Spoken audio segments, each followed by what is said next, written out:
Let me take you step by step through all the elements of my theme table. I decided to go with the theme my body, as I think this is an important theme for learners to become accustomed to early on in the year. So I have included both 3D and 2D pieces of information. I've included objects that they can touch and play with and see, as well as books that we can read and pictures that we can interact with. Let me begin this side. First, we have puzzles that show the different parts of the body. Whilst the learners are doing these puzzles, we can say step by step the pieces of the body. So we have the eyes, the mouth, the nose, the ears, etc. We also have the hair and a bit of the neck.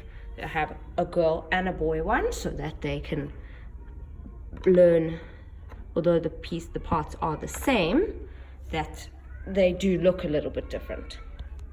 Moving next, we have a book of poems and rhymes.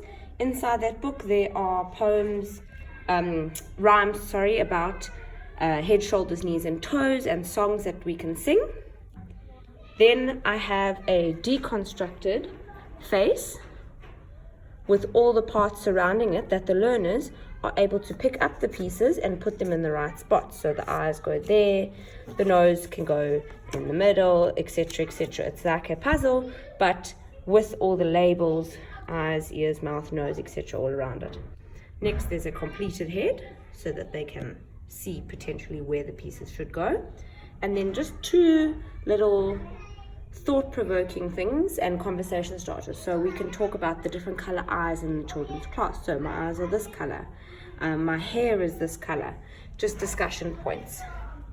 Moving on, there's a simple poster with just all the pieces labeled.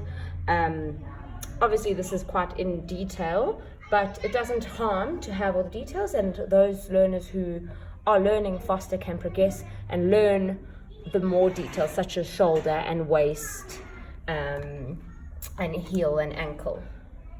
Right, next I have this little puzzle that you can build the character.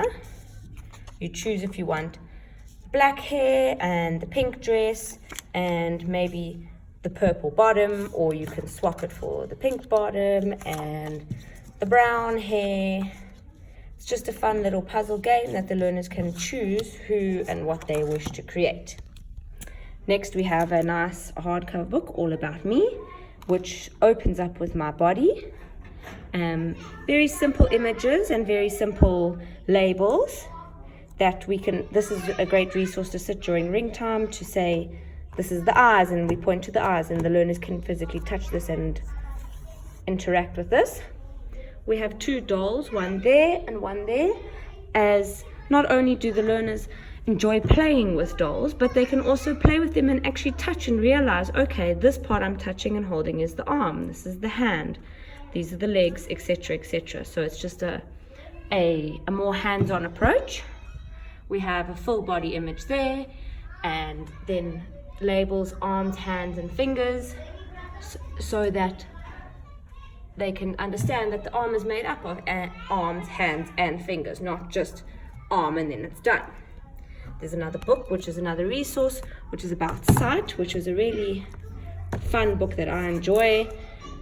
It's got details and about the different colored parts of your eye, and this is what makes it bigger and smaller, the holes, etc., etc. It's a really fun book, but it's still geared at children. And then finally, we have this little stick man. This is actually a artwork that the learners can make of their own using ice cream sticks. They can tear and stick the papers, they're going to color in the head, and they're going to make a person. Obviously, boys can make boys and girls can make boys, but this is just an example of one of the activities that we will do together to make an example of a artwork whilst learning about the body. So I will give you one final view of the whole theme table. And obviously, as we progress through learning through this theme, there's more details that you can go in depending on the learners and how they're progressing. There's songs that we can sing. There's different games that we can act out and play, and dramatization, such as let's play Simon Says. Simon Says, touch your head, touch your nose, touch whatever. That's a great game to play. As I said before, the poems, there's lots of fun songs and rhymes about head, shoulders, knees and toes, stuff like that.